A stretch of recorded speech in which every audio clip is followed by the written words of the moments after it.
Welcome my friends to another anime show. Today's episode is all about Attack on Titan, and it's all about Zeke Yeager. I had turned myself into Eren before, so this time I went for the brother, because anyway, the set has to be complete. Enough talking though, let's dive right into this. So before that, don't forget to subscribe, drop a like and a comment to keep the channel up. Thanks in advance.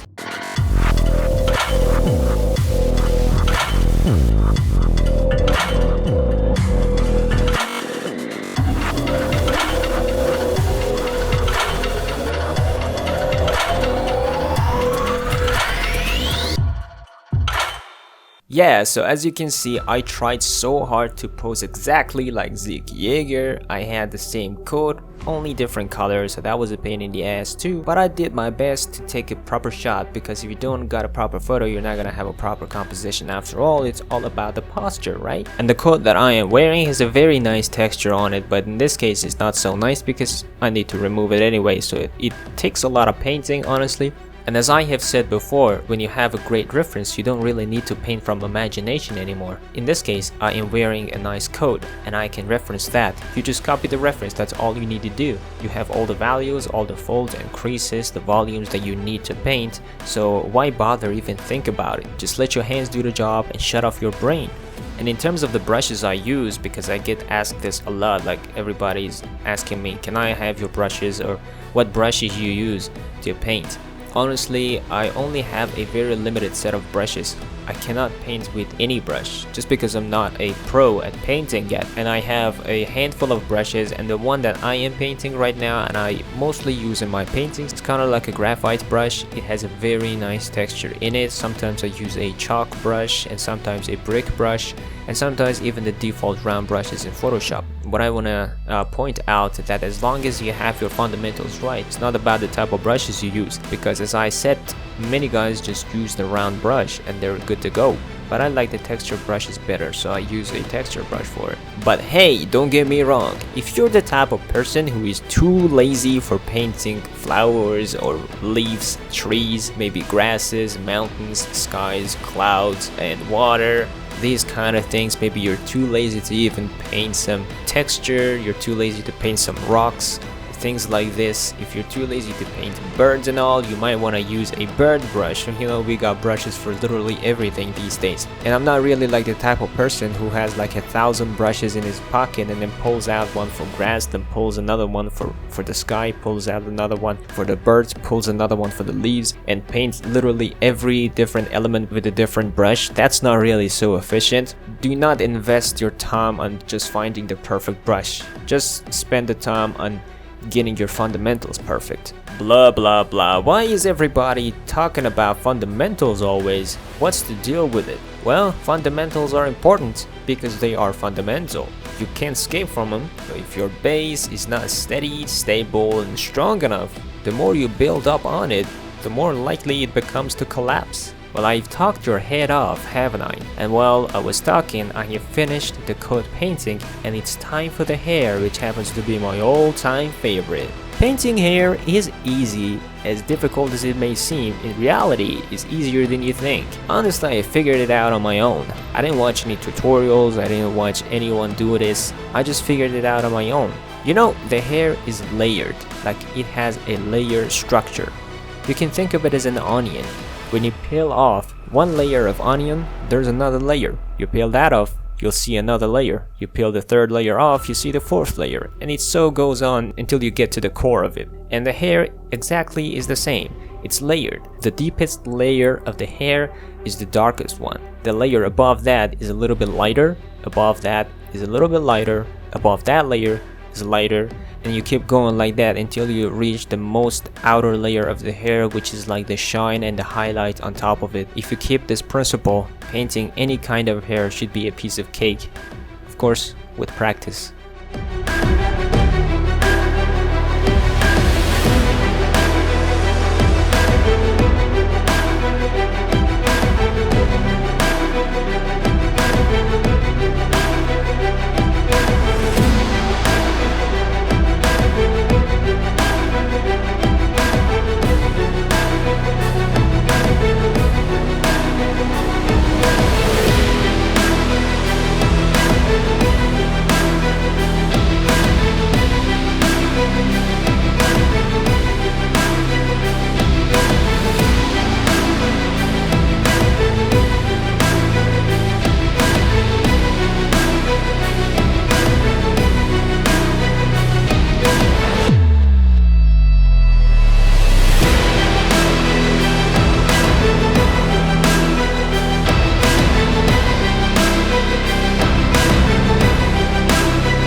I had a sketch of the Beast Titan ready, and I'm gonna start bringing it to life.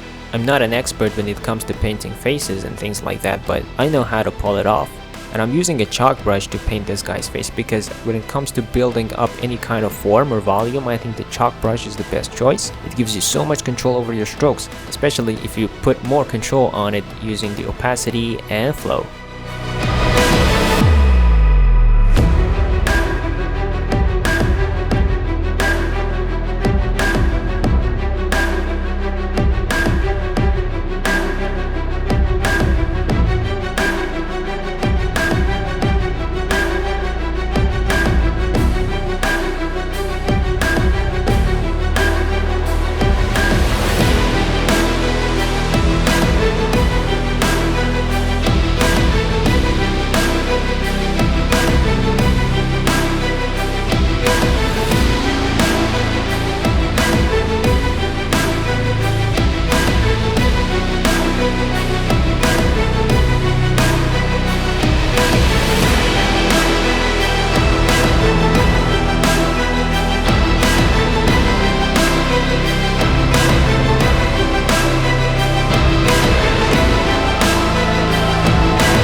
It was at this moment that I realized I made a mistake in painting the nose. This ape has a weird ass nose, so I replaced it.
on, you will realize how much pain I had to go through to paint this guy's fur and hair. Well, you know, it was not hard, but it took a lot of brush strokes. Just imagine how hairy can an animal be. If it's an animal anyway.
I skipped a lot of the parts of the painting of the beast starting because it was simply way too much for you to sit there and watch, so I kept only the most important parts, but there is much more to it than what you see here in this short video.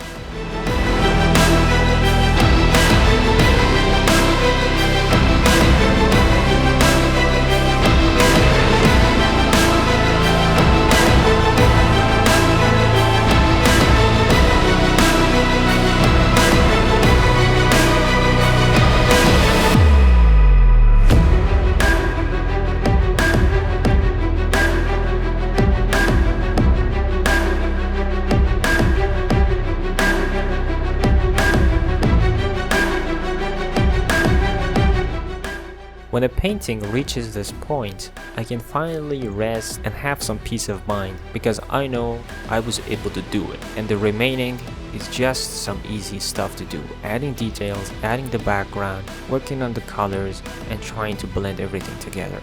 The hard part is done, so I can take a break and come back to this later.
After a little color grading, going through the camera raw, and some more adding details, this is the final result as you may have seen on my Instagram.